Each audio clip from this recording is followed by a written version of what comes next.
Samajwadi party में जो stand हुए थे, पीएचसी, सीएचसीज या जो भी स्कूल्स वगैरह थे, क्या लगता है आपको इस बात को किस तरीके से लेते हैं कि आखिर वो क्यों नहीं संचालित? सरकार चाहती कि जनता अनपढ़ बने और सवाल न पूछ सके और अपने हक अधिकार की बात न कर सके, रोजी रोजगार की बात न कर सके।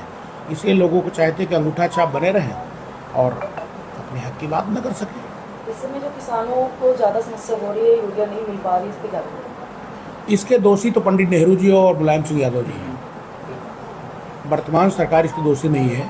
अगर पंडित नेहरू और मुलायम सिंह यादव चाहते तो खाद खत्म न होती। जहाँ तक हम समझ पा रहे हैं, इसके कुल दोषी पंडित नेहरू और मुलायम सिंह यादव जी हैं।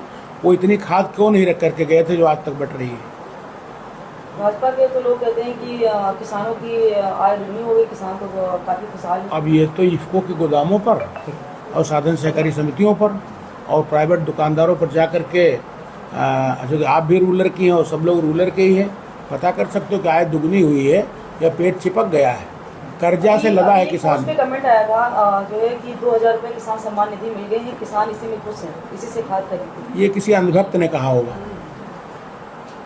पार्टी की जो आंतरिक बगावत है नगर निकाय चुनाव में देखी जा रही है, उसको अभी तक मैनेज करने के लिए क्या बयान पार्टी का? नगर निकाय में कोई बगावत नहीं है। हमारी पार्टी के और इंडिया गठबंधन के प्रत्याशी, संयुक्त प्रत्याशी आमिर अराफात हैं और वो चुनाव जीतेंगे। बगावत हमारी पार्टी में है, बगावत तो उधर देखिए, छापे पड़ रहे हैं। अच्छा, छापा मार जो कार्रवाई हुई, चाहे पेट्रोल पंप की बात की जाए, भट्टों की बात की जाए, इस बात को किस तरीके से लेते हैं? ये तो उदाहरण सामने बैठे हैं आपके। शुरुआत तो यहाँ से हुई थी। तो चुनाव हो रहा तो खैराबाद थाने में बंद थे श्री अजय यादव जी ब्लॉक में पहला, और आप सब लोग हाशिया गवाह हैं। अनिल यादव को उम्मीदवार नहीं था, उसके 20 मकान तोड़ दिए गए।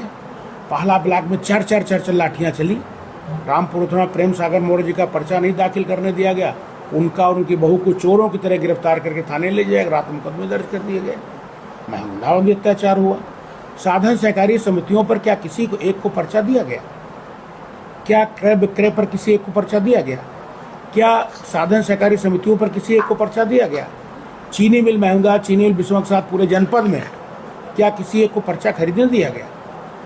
और मैं दावे के साथ कह सकता हूँ, सीतापुर जनपद में जितनी भी साधन सहकारी समितियां मिल हैं, उसमें एससी ओबीसी के किसी एक व्यक्ति को अध्यक्ष नहीं बनने दिया गया।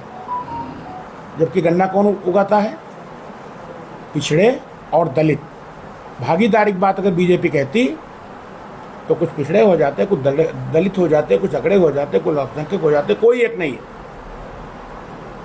ये क्या तो हम तो उम्मीद ये करेंगे कि अगर भाजपा